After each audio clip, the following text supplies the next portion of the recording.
अगर मैं उपदेश करूंगा तो ये उचित नहीं होगा। आज सारे पांडवों को कुंती मैया द्रौपदी आदि को लेकर के भीष्म पितामह के पास पहुंचे। बोले भले वत्सल भगवान की जय। कुंती मैया ने प्रणाम किया, फिर युधिष्ठिर जी ने प्रणाम किया, और जब अर्जुन जी गए द्रौपदी जी ने भी प्रणाम किया। द्रौपदी जी को बहुत सारा आशीर्वाद दिए और भीष्म पितामह को पश्चाताप हुआ। द्रौपदी के चीरहरण का दृश्य स्मरण हो गया भीष्म पितामह को, और नेत्र अश्रुपूरित हो गए पितामह को। पितामह ने क्षमा भी मांगा, और जब अर्जुन महाराज आए प्रणाम किए भीष्म पितामह को, बाबा प्रणाम। तो प्यारे आज पितामह जी ने प्रश्न कर दिया अर्जुन से, अर्जुन तुम्हारा वो सारथी कहाँ है? कितने में भगवान कन्हैया भी सामने पहुंच गए। पहुंच करके पितामह प्रणाम, जोर से प्रणाम किए महाराज। पितामह मुस्कुराए। भीष्म पितामह ने कहा अर्जुन से, अर्जुन इन्हें पहचानते हो, ये कौन है? अर्जुन ने कहा पितामह जी हमारे मामा जी के लड़के हैं। अरे अर्जुन, यम मन्यसे मातुलेयम प्रियम मित्रम सुहृतमम अकरोः सचिवं दूतं सौहृदादथ सारथिं। कभी तो यूं बतलाते हो, कभी कहते हो कि हमारे मामा जी के लड़के हैं, और कभी अपना सारथी बना लेते हो, और कभी अपना गुरु बना करके शिष्य को ग्रहण करके दिव्य गीता का ज्ञान प्राप्त कर लेते हो। कौन कौन सा संबंध है तुम्हारा इनसे? भगवान श्री कृष्ण मुस्कुराए। पितामह ने कहा कन्हैया, आप तो भक्तों के कल्याण के लिए स्वयं को भूल जाते हैं। जब हमने संकल्प कर लिया महाभारत के युद्ध में, पितामह ने संकल्प कर लिया कि आज मैं कृष्ण को शस्त्र उठवा कर रहूंगा, तो भगवान शस्त्र उठाए, अपना संकल्प भूल गए थे, क्योंकि भक्त का मान रखना है भगवान को। और जहां पर भक्ति है तो भगवान कहते हैं कि अहम भक्त पराधीनो, आधीनता स्वीकार कर लेते हैं प्रभु। भक्त जब भाव से भगवान का स्मरण करता है, कोई संकल्प करता है, तो भगवान स्वयं के संकल्प को भूल जाते हैं और उसके संकल्प को सफल करते हैं, सिद्ध करते हैं। पितामह ने कहा प्रभु, हमने जीवन भर कोई भी ऐसा कार्य नहीं किया जिससे घृणित होना पड़े, लेकिन एक कार्य, सारा कार्य तो पूर्ण हो गया मेरा, संकल्प भी पूरा हुआ। भीष्म जो प्रतिज्ञा लिए थे वो प्रतिज्ञा भी पूर्ण हुई। आज मृतशैया पर है, लेकिन एक बात समझ में नहीं आती कि हमारी एक पुत्री है, अभी तक उसके योग्य कोई वर नहीं मिला। अब प्यारे जब भीष्म पितामह ने ये कहा कि हमारी एक पुत्री है, तो सारे पांडव आदि सभी आश्चर्यचकित हो गए। महाराज ये तो जीवन भर विवाह ही नहीं किए, तो इनको पुत्री कहां से हो गई? सोचने लगे। पितामह ने कहा मेरी जो पुत्री है वो अत्यंत निर्मल है, उसमें कोई तृष्णा नहीं है, कोई दोष नहीं है, और उसके योग्य में वर ढूंढता रहा, लेकिन अभी तक कोई वर नहीं मिला। हमें लगता है कि आज आपसे अच्छा वर उसे कोई नहीं मिलेगा, इसलिए आप हमारी पुत्री का वर्ण कर लीजिए। पितामह कहते हैं हमारी जो मति रूपी पुत्री है इसका आप वर्ण कर लीजिए प्रभु।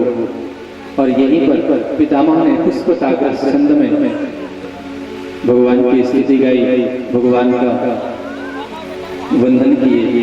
इति मतिरुपकल्पिता कृष्णा भगवती शाश्वत पुण्यवे विभूमि सतुकमुपगते वचेन्द्रहर्तुं प्रकृतिमुपे त्रिभुवन कमलं तमालवर्णं मधुकर गौरवं सरं दधामि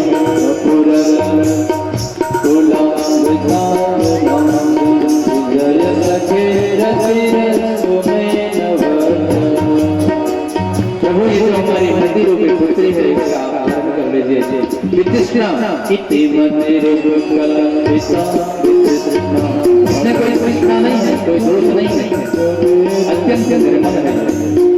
इस तरह से महाराज पुष्प सागर संत में भगवान के श्री चरणों में प्रणाम करते हुए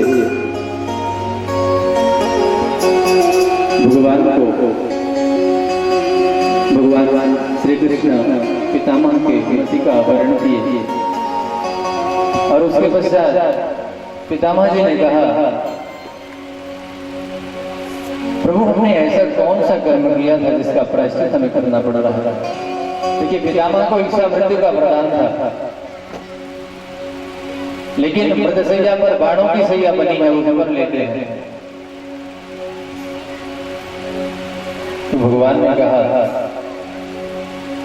बोले पिछले 100 जन्मों तक हमने ऐसा कोई कार्य नहीं किया जिसका प्रायश्चित हमको इस तरह से करना पड़े, ऐसा कोई पाप हमने नहीं किया। भगवान ने कहा कि आप अपने पिछले 103 कर्म के पीछे आप जाइए, वहां पर आपने एक सर्प को मारा और मान करके नागफणी पर फेंक दिया और जितने कांटे उसके देह पर थे उसने श्राप दिया, उसके श्राप स्वरूप उसके फलस्वरूप आज आपको उतने बाणों की सैया बना करके, मृत सैया बना करके आप उसी पर लेते हैं, उसी का प्रायश्चित आप कर रहे हैं। समय गुजरता रहा, आज माघ शुक्ल पक्ष एकादशी सूर्य उत्तरायण जिसका इंतजार था विष्णु पितामह को, दुंदुभिनाद होने लगी आकाश से। तत्र दुंदु भयो नहीं दुर्दैव मानव वारिता। अब देखिए आज्ञा का समय हुआ विष्णु पितामह के। विष्णु पितामह ने कहा, सरकार आप कृपा करके हमारे सम्मुख खड़े हो जाइए। अब कन्हैया सम्मुख आकर के खड़े हो गए, ऐसे नहीं खड़े होना। पितामह ने कहा, जैसे आप बंसी बजाते समय जिस मुद्रा में आप खड़े होते हो, ऐसे ही अपने अधर पर मुरली धारण करके उसी मुद्रा में आप खड़े हो जाइए। हम आपकी दिव्य छटा का आनंद लेते हुए मृत्यु को प्राप्त करेंगे। प्यारे कहते हैं कि भगवान श्री कृष्ण का मुख थोड़ा सा लटक गया। भगवान मन में सोचने लगे, पता नहीं इसको इच्छा मृत्यु का वरदान है, कब मृत्यु का वर्ण करे, तब तक हमें ऐसे ही खड़ा रहना पड़ेगा। पितामह ने तुरंत कह दिया, ऐसा है कन्हैया, ये तुम्हारा लटका हुआ मुंह देखने के लिए हम तुम्हें सामने नहीं खड़ा करा। अरे खड़े होना है तो आप मंद मंद मुस्कुराओ, आपकी मुस्कुराहट देखने के लिए, आपके मुस्कुराते हुए मुखमंडल को देखने के लिए, उस प्यारी छटा को देखने के लिए आपको हम अपने सामने खड़ा करें। क्योंकि संत, बड़े बड़े संत मनीषी जन्म जन्मांतर तक, कल्प कल्पांतर तक तपस्या करते रहते हैं, फिर भी ये शुभ अवसर उनके जीवन में नहीं आता। जन्म जन्म मुनि जतन कराही, जन्म जन्म मुनि जतन कराई, जन्म जन्म मुनि जतन कराई, जन्म जन्म मुनि जतन कराई। अंत राम कही आवत नाही, अंत राम कही आवत नाही। ये अंदर को प्रत्येक संत सोचता है ये अवसर हमारे जीवन में आवे, लेकिन आज हमारा परम सौभाग्य है कि हमारे सामने परम प्रभु विराजमान है। प्रत्येक भक्त की ये आकांक्षा होती है, उसकी एक इच्छा होती है, सोचता है कि जब हमारा देह छूटने का समय हो, जब अंतिम समय हो, उसमें भगवान की प्यारी छटा देखने को मिल जाए तो जीवन कृत हो जाएगा। क्योंकि अंत भला तो सब भला, अंते मति सागर। भगवान के चरणों में अगर मति है मृत्यु के समय तो प्यारे जीव का कल्याण हो जाएगा। बोले बोले भगवत्सल भगवान की जय हो, बाले कृष्ण लाल की जय हो। देह त्याग लिए विष्णु पितामह परम पद को प्राप्त किए और पांडवों के साथ पुनः नगर की तरफ प्रस्थान किए भगवान श्री कृष्ण। अब अर्जुन को लेकर के रथ पर आरूढ़ हुए और द्वारिकापुरी की तरफ प्रस्थान कर गए। बोले द्वारिकाधीश की जय हो, बालकृष्ण लाल की जय हो। इधर महाराज एक दिन विदुर जी का आगमन हुआ। सौनकादिक ऋषियों ने प्रश्न कर दिया, महाराज आप कृपा करके बतलाइए कि परीक्षित का क्या हुआ। गुरुदेव भगवान बतलाए कि परीक्षित का जन्म हुआ, परीक्षित का नाम पड़ा विष्णुना राटः दत्तः विष्णुराटः। और परीक्षित नाम इसलिए पड़ा कि परितः इक्षति परीक्षितः, कि जिसको भी देखते हैं उसके मुखमंडल को निहारते रहते, मानो ये सोचते रहते, जिसको भी देखते उसको देखने के बाद में सोचते कि कहीं यही तो नहीं जो प्रभु ने जाकर के हमारी रक्षा किया था। इसलिए उनका नाम परीक्षित पड़ा। बोले भोले भगवान की जय हो, बाल कृष्ण लाल की जय हो। विदुर जी महाराज का आगमन हुआ। युधिष्ठिर आदि सभी ने स्वागत किया, भव्य स्वागत किया, पूजन किया। रात्रि के समय एकांत पा करके विदुर जी महाराज धृतराष्ट्र के पास गए और धृतराष्ट्र के पास जैसे ही पहुंचे धृतराष्ट्र से पूछे, कहिए कुशल से तो है। धृतराष्ट्र बड़ी प्रशंसा करने लगा। पांडवों की प्रशंसा के पुल बांध दिया। विदुर जी को क्रोध आ गया। धृतराष्ट्र कहने लगे, विदुर पांडव बहुत सेवा करते हैं, बहुत सम्मान करते हैं, प्रातः काल जब उठते हैं तो आकर के चरण बंदन करते हैं, सोने से पहले आकर के चरण बंदन करते हैं, सुंदर सुंदर पकवान देते हैं, बहुत सम्मान करते हैं, बहुत आदर करते हैं। विदुर जी क्रोधित हो गए। विदुर जी ने कहा, शर्म नहीं आती, धिक्कार है आपके जीवन को, शर्म नहीं आती। शत्रु बैठे बैठे शत्रु की रोटी के पल रहे हो, पेट पाल रहे हो और उसकी प्रशंसा भी कर रहे हो। जिसे मारने के लिए सैकड़ों योजनाएं तैयार किए, आज उसी की रोटी से पेट पाल रहे हो, शर्म आनी चाहिए आपको। धृतराष्ट्र ने कहा, विदुर हम क्या करें, हम जाएं तो कहां जाएं, हम क्या करें बताओ। समय पाकर के विदुर जी महाराज धृतराष्ट्र को लेकर धृतराष्ट्र और गांधारी को लेकर के जंगल की तरफ प्रस्थान किए और सत्संग सुना करके भगवान के चरित्रों का वर्णन कर करके उद्धार कर दिए। बोले भोले वत्सल भगवान की जय हो। इधर नित्य की भांति युधिष्ठिर आदि जब आए चरण बंदन के लिए धृतराष्ट्र के,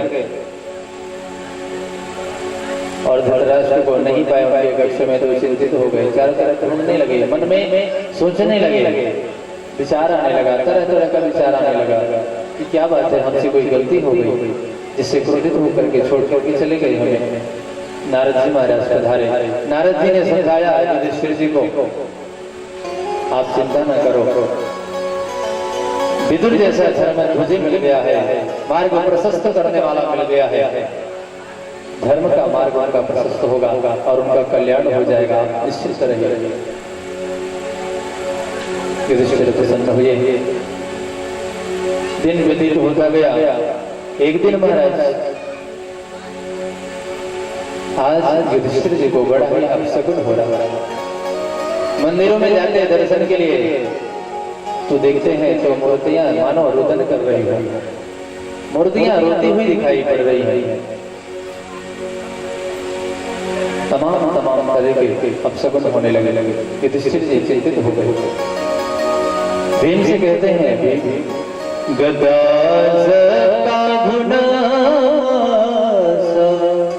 भीम से नायाति कसवा हेतुर नाम दे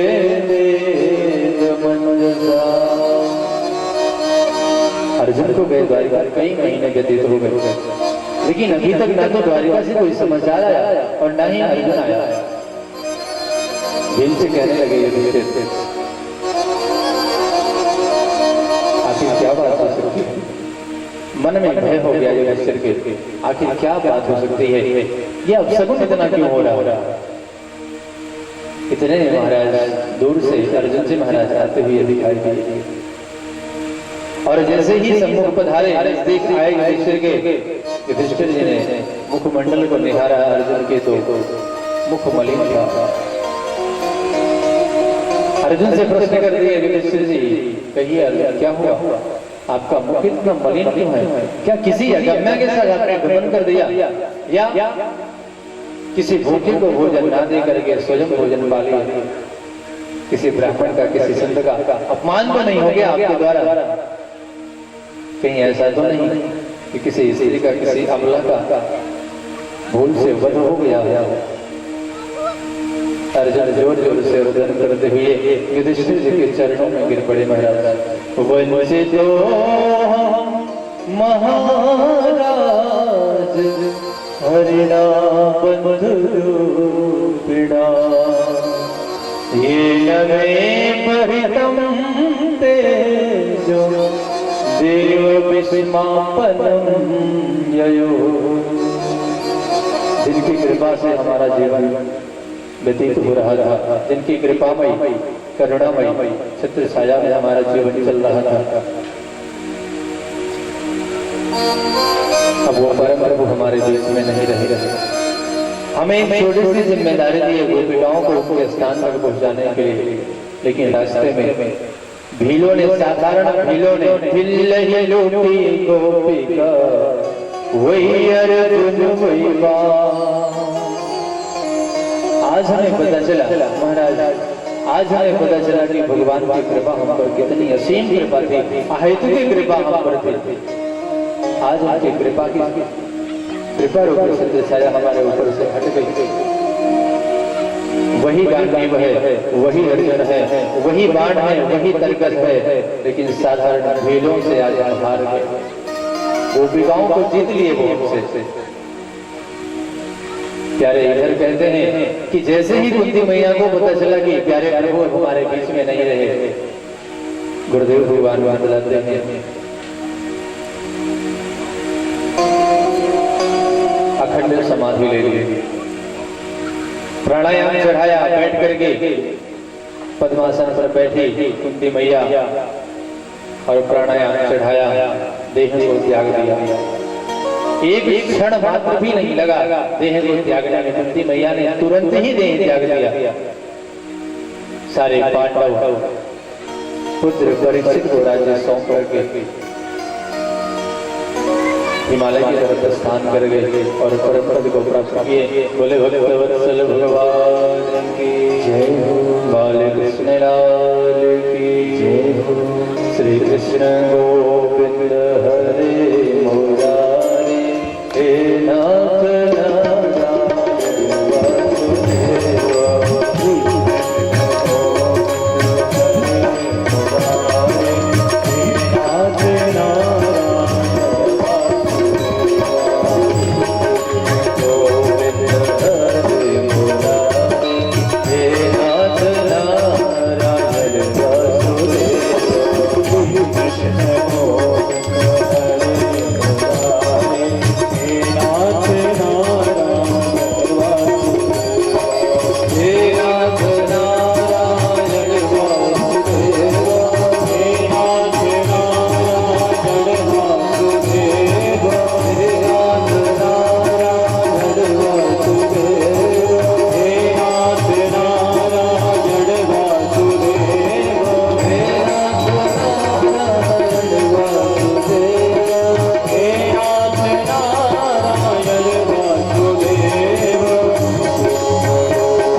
मंत्रियों के साथ नगर भ्रमण के लिए, राज्य भ्रमण के लिए एक दिन निकले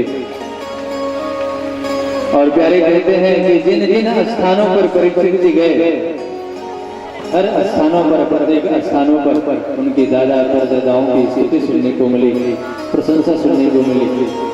बहुत प्रसन्न हुए परीक्षित। रास्ते में जा ही रहे थे तो देखते हैं एक बैल जिसके पास एक ही पैर है और एक गौ माता, दोनों आपस में चर्चा कर रहे हैं, दोनों दुखित हैं। गौ माता रो रही है और उनके पीछे एक काला काला पुरुष घोड़े पर सवार होकर के हाथ में तलवार लेकर के मारो गाय को मारने के लिए उद्यत हो रहा है। मारो निरंब भद्रम ते फलाना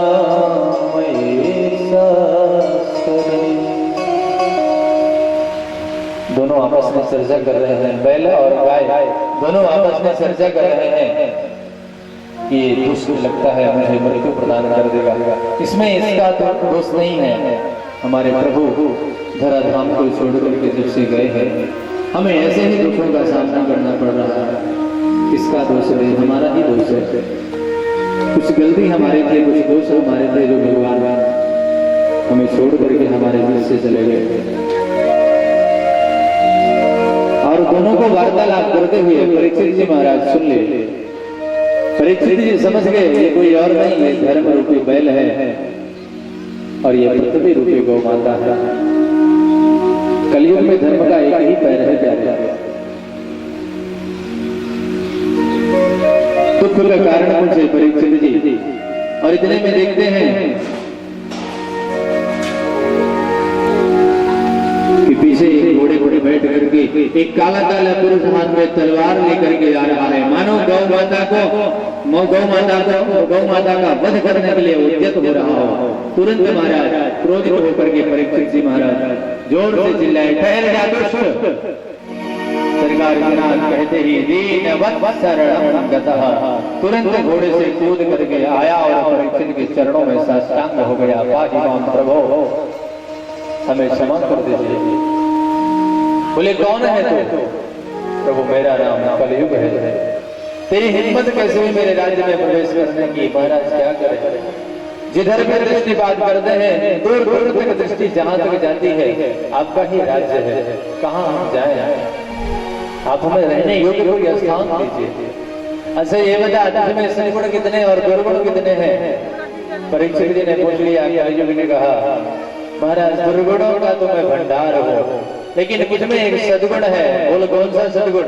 यत् फलम नास्ते तपसा न योगेन समाधिना तत् फलम लभतो सम्यक् कलकेशव कीर्तना। प्यारे हम दुर्गुणों के तो भंडार है, लेकिन कुछ में एक सद्गुण है। सद्गुण कौन सा? कि कलयुग के